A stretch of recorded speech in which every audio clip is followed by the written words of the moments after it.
You ever hear the one about the guy who built one of the biggest companies in America, got kicked out of it, and then bought his way back in? Sounds like something from a TV drama, right? But this is a true story.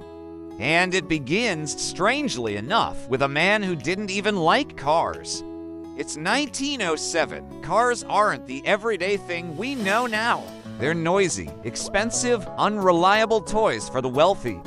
People still trust horses more than engines. In Detroit, William Croppo Durant is a king of the carriage business. His Durant Carriage Company builds elegant, smooth-riding buggies that sell like crazy. He's rich, respected, and comfortable. But Durant has two things going for him: vision and nerve. He sees that these horseless carriages might be the future, and if they are, whoever moves first will own that future. Even though he's not a mechanic, he's a born salesman. If he could sell carriages to farmers and bankers, he could sell cars to everyone.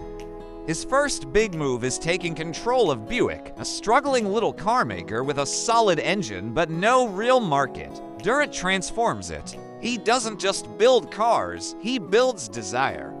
He organizes flashy demonstrations where Buicks climb steep hills and outrun horses. He convinces doctors they can reach patients faster, traveling salesmen they can cover more territory, and ordinary folks that cars aren't just toys, they're tools for living. Buick sales explode, but Durant's ambitions are bigger than one brand. He dreams of an empire, many brands, each serving a different market, but all under one roof, sharing parts, technology, and resources. It's a radical idea for the time. In 1908, he makes it happen, creating General Motors by combining Buick, Oldsmobile, and several others. The expansion is dizzying.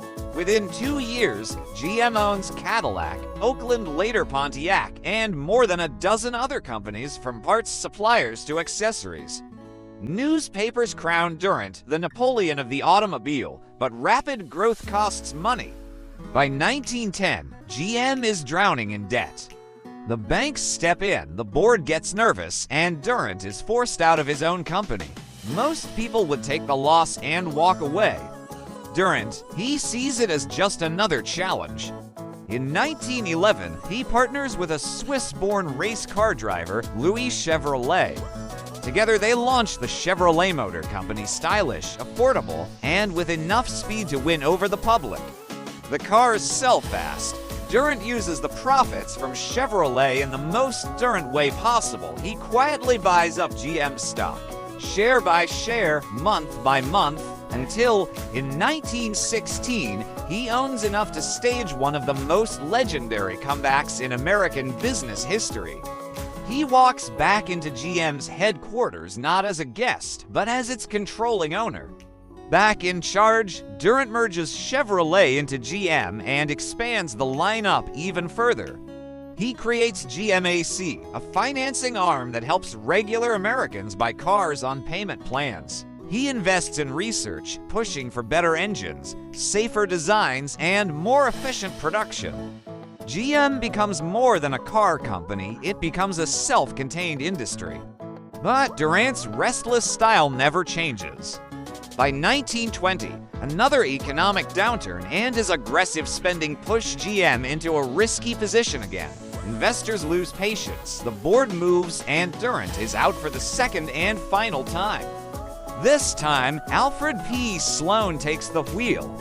Sloan introduces the famous slogan, "A car for every purse and purpose." Chevy for entry-level buyers, Pontiac and Oldsmobile for the middle, Buick for the upscale crowd, and Cadillac for luxury. He also pioneers the idea of yearly model changes, turning cars into a fashion cycle. Under Sloan, GM becomes the largest automaker in the world, a title it holds for decades. Durant fades from the spotlight, starting smaller ventures but never matching his earlier success. He spends his later years in Flint, Michigan, at one point running a bowling alley. He dies in 1947, far from Wall Street and Detroit boardrooms, but his vision lives on.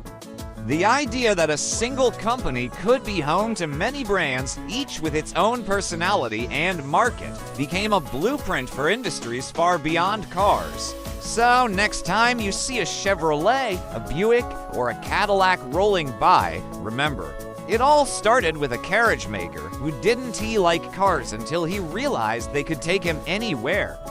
If you enjoyed this story and want more tales of ambition, risk, and unlikely comebacks, make sure to subscribe, hit that like button, and share this with someone who loves a good piece of business history.